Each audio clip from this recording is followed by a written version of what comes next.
Hello guys, good morning. Ang atong buhaton karon para lunch, mag-utan ta og monggos. Ayan, giboil ko na yan ang monggos.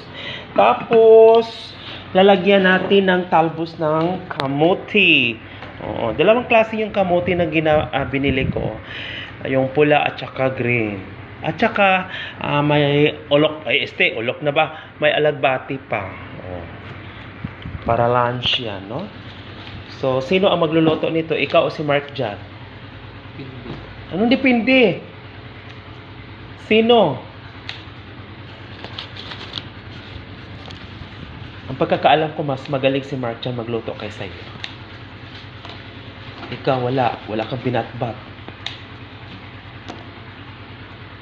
Kailangan magsanay ka pa, mag-rehearsal ka pa. Gayahin mo yung aroma at galing ni Mark Jan sa pagluluto. Kasi nasanay na yan sa akin. Kuhang-kuha na niya ang timpla ko. Ikaw, hindi pa.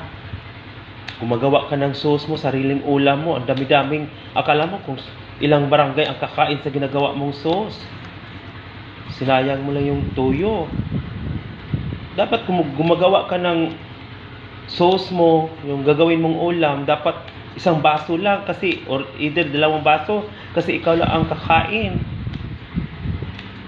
Huy! Tingnan mo itong talping na animalya.